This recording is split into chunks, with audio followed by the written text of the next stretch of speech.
नमस्कार, मैं पेन बाजपेयी अपने YouTube चैनल मैं पेन बाजपेयी पे आपका बहुत बहुत स्वागत करता हूं।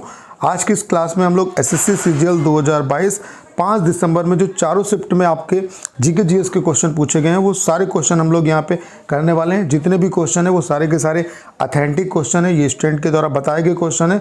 तो इन सभी क्वेश्चंस का एक ही वीडियो में आपको मैं बताने वाला हूँ कि जो भी क्वेश्चन आपके पूछे गए। इस वीडियो को बनाने का पर्पज़ सिर्फ और सिर्फ इतना है ताकि कम से कम टाइम में आपका ज़्यादा रिवीजन हो जाए। तो जिन बच्चों का आगे एग्ज़ाम लगा हुआ है वो इस क्लास को ज़रूर देख के जाएं, क्योंकि यहाँ से आपको आइडिया मिलेगा कि कैसे क्वेश्चन वहाँ पे आ रहे हैं और किस तरीके के क्वेश्चन को आपको प्रिपेयर करना है। उसके अलावा अगर आप किसी भी एसएससी के एग्ज़ाम को टारगेट लेके चल रहे हैं, चाहे वो सीएचएसएल का एग्ज़ाम हो या एमटीएस का एग्ज़ाम हो या कोई भी एग्ज़ाम हो, तो आपको ये जो क्वेश्चन है वो आपके लिए काफ़ी हेल्पफुल होने वाले हैं। जो क्वेश्चंस मतलब क्रम होगा उनका वो इस तरीके से होगा, पहले फर्स्ट शिफ्ट के क्वेश्चन, फिर सेकंड शिफ्ट के क्वेश्चन, फिर थर्ड शिफ्ट के और फिर फोर्थ शिफ्ट के क्वेश्चन यहाँ पे मैं आपको कराने वाला हूँ। तो पहला जो क्वेश्चन पूछा गया मतलब जो पहली शिफ्ट के क्वेश्चन है वो पहले आएंगे, फिर दूसरी शिफ्ट के, फिर तीसरी शिफ्ट के, फिर चौथी शिफ्ट के। फोटोग्राफी में किस यौगिक का उपयोग किया जाता है? तो सोडियम थायोसल्फेट का किया जाता है। 2011 की जनगणना, अगला क्वेश्चन पूछा गया था, 2011 की जनगणना के अनुसार भारत का लिंगानुपात कितना है? तो 1000 पुरुष पर 933 महिलाएं हैं। ठीक है, तो 933 1000 पुरुष पर। ठीक है, अगला क्वेश्चन है पृथ्वी का सबसे भीतरी वाला भाग क्रोड किसका बना होता है? देखिए 3 परतें होती हैं, क्रस्ट, मेंटल और कोर। कोर जो क्रस्ट जो है वो सबसे ऊपरी परत, मेंटल बीच वाली और कोर जो है वो लास्ट वाली, यानी कि सबसे भीतरी। जो क्रस्ट है उसमें सिलिकॉन और एल्यूमिनियम होता है, मेंटल में सिलिकॉन और मैग्नीशियम होता है और कोर में निकल और आपका लोहा होता है। ठीक है, अगला क्वेश्चन पूछा गया है कि किस वर्ष में सत्ता ईस्ट इंडिया कंपनी से ब्रिटिश क्राउन को हस्तांतरित की गई थी? तो 2 अगस्त 1858 को। अगला क्वेश्चन है केंद्रीय विश्वविद्यालय संशोधन अधिनियम 2022 लोकसभा में कब पारित हुआ? तो 1 अगस्त को पेश हुआ था और 3 अगस्त को पारित किया गया। अगर राज्यसभा की बात करें तो 8 अगस्त को राज्यसभा में पारित हुआ था। ठीक है, अगला क्वेश्चन पूछा गया कि फरवरी 2022 में राष्ट्रीय ई गवर्नेंस डिवीज़न NEGD के नए CEO किसे बनाया गया? तो अभिषेक सिंह, पूर्व जो IAS अधिकारी हैं उनको बनाया गया, सीनियर IAS अधिकारी अभिषेक सिंह को इसका CEO बनाया गया। अगला है मुक्केबाजी में रेस्ट टाइम कितने मिनट का होता है? तो 1 मिनट का होता है। अगला क्वेश्चन पूछा गया सार्वजनिक संपत्ति की सुरक्षा करना किस अधिकार से संबंधित है? तो ये मूल कर्तव्य से संबंधित है। अगला क्वेश्चन पूछा गया RCOOH विच फंक्शनल ग्रुप, मतलब ये किस का फंक्शनल ग्रुप है? तो कार्बोक्सिलिक एसिड का ये फंक्शनल ग्रुप है। अगला क्वेश्चन पूछा गया अयोल टेम्पल जो है वो कितने वर्ष पुराना है? तो 14 साल पुराना टेम्पल है जो कि कर्नाटक में है। अगला क्वेश्चन है what is the age limit in youth boxing, यानी कि जो युवा बॉक्सिंग है उसमें एज लिमिट क्या है? तो यूथ कंपटीशन जो बॉक्सिंग है उसमें 17 और 18 ईयर्स ओल्ड है।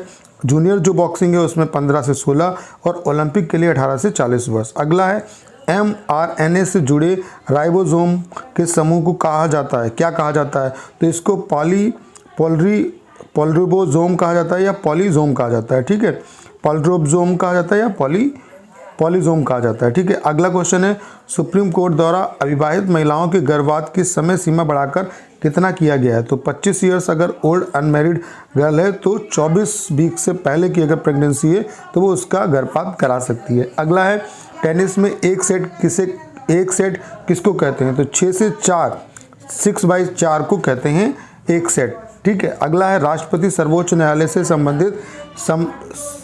से संविधान के किस अनुच्छेद के अंतर्गत परामर्श ले सकता है? तो 143 के तहत वो परामर्श ले सकता है। अगला है भारत के दूसरे CDS कौन है? तो पहले तो बिपिन रावत थे जिनकी प्लेन क्रैश में मृत्यु हो गई। अगले जो बनाए गए वो अनिल चौहान बनाए गए। ठीक है, अगला है किस अधिवेशन में कांग्रेस के नरम दल और गरम दल में विभाजन हो गया? तो 1907 में विभाजन हुआ और लखनऊ अधिवेशन जो 1916 में हुआ था उसमें मिलन हो गया।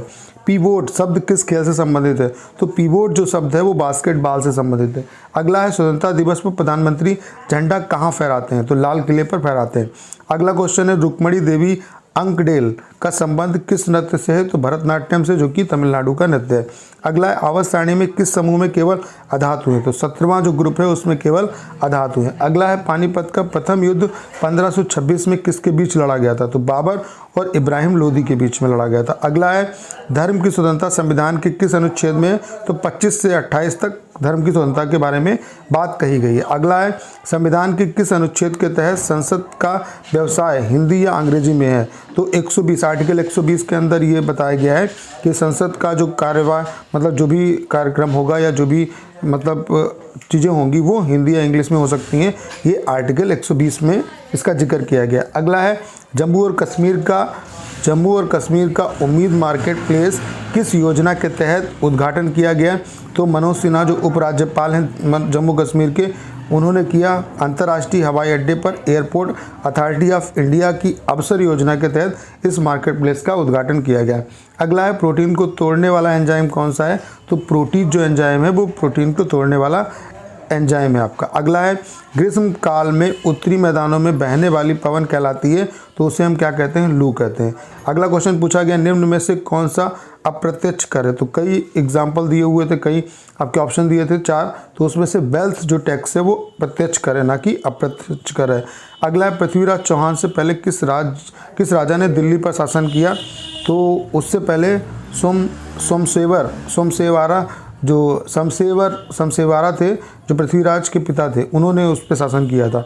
अगला है किस महारानी ने 1600 में भारत को व्यापारिक केंद्रों की स्थापना के लिए ईस्ट इंडिया कंपनी को विशेषाधिकार प्रदान किया? तो महारानी एलिजाबेथ प्रथम थी। ई विधान एप्लीकेशंस को लागू करने वाला भारत की पहली कागज रहित विधानसभा कौन बनी? तो वो है नागालैंड। निम्न में से कौन सी स्थानीय पवन है? तो लू है। अगला है सितंबर 2022 में कर्नाटक की सरकार ने पुण्यकोटि दत्तू योजना का ब्रांड एम्बेसडर किसे नियुक्त किया है?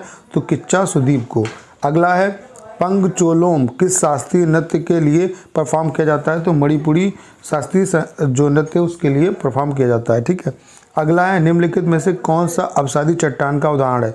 तो बलुआ पत्थर, चूना पत्थर, स्लेट, कांग्लोपरेट, नमक की चट्टान और सेलखरी आदि जो हैं वो इसी के उदाहरण है। अगला है केलुचरण महापात्रा किस नृत्य से संबंधित है?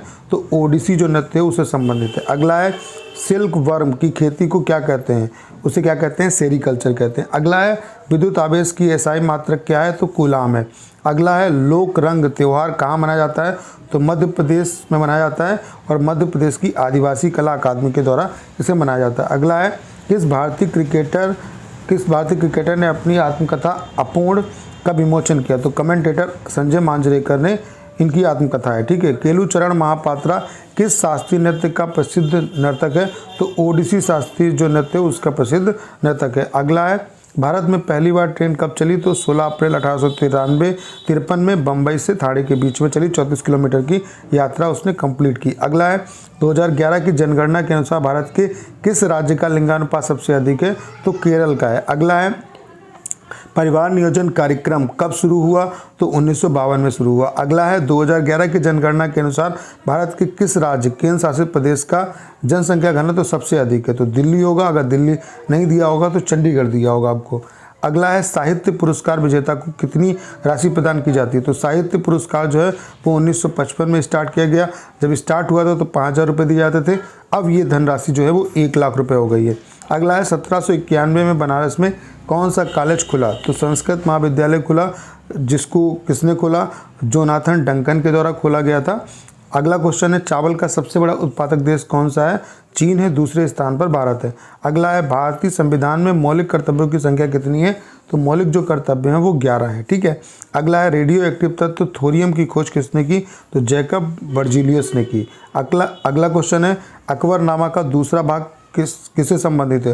तो अकबरनामा का जो दूसरा भाग है उसमें अकबर के काल के घटनाक्रम को बताया गया है। अगला है सितंबर 2022 में एम्स दिल्ली के नए निदेशक के पद पर किसे नियुक्त किया गया है? तो डॉक्टर एम श्रीनिवास को नियुक्त किया गया है।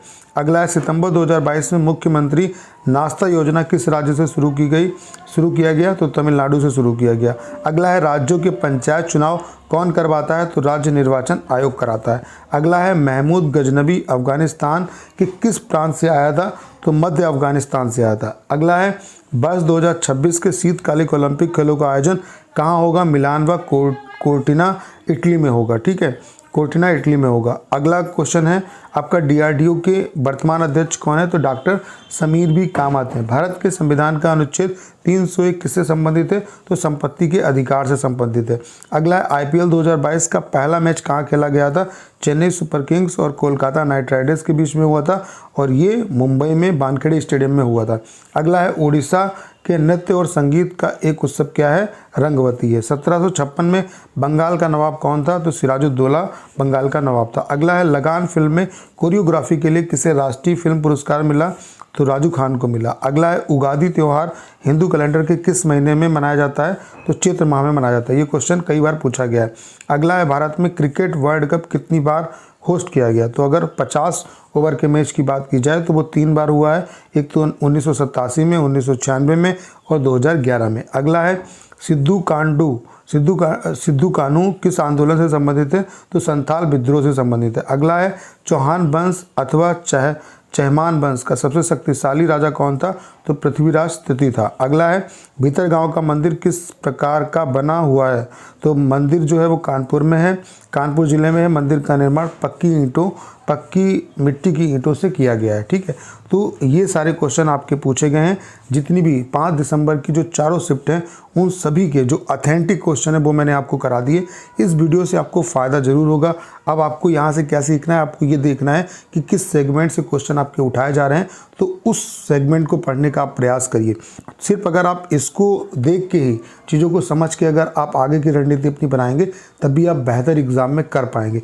उसके अलावा जिन बच्चों का CGL का आगे एग्ज़ाम लगा हुआ है वो तो ये काम करेंगे, और जिनका CHSL का एग्ज़ाम जिन्हें देना है या MTS का एग्ज़ाम देना है या GD का देना है तो वो यहाँ से ये क्वेश्चन उनके लिए इंपॉर्टेंट है और यहाँ से वो ये चीज़ सीख सकते हैं कि जो SSC है वो किस तरीके की करंट अफेयर्स पूछती है, किस तरीके के हिस्ट्री के क्वेश्चन पूछती है, कितना सेगमेंट कहाँ से पूछा जा रहा है, तो उसको एक आइडिया के रूप में ले सकते हैं आप। तो काफ़ी आपको हेल्प मिलेगी। तो करना क्या है, इस वीडियो को ज़्यादा शेयर करना है। उसके अलावा अगर आप चैनल पर नए हैं और आपने अभी तक इसे सब्सक्राइब नहीं किया है तो प्लीज़ चैनल को सब्सक्राइब करना मत भूलिएगा।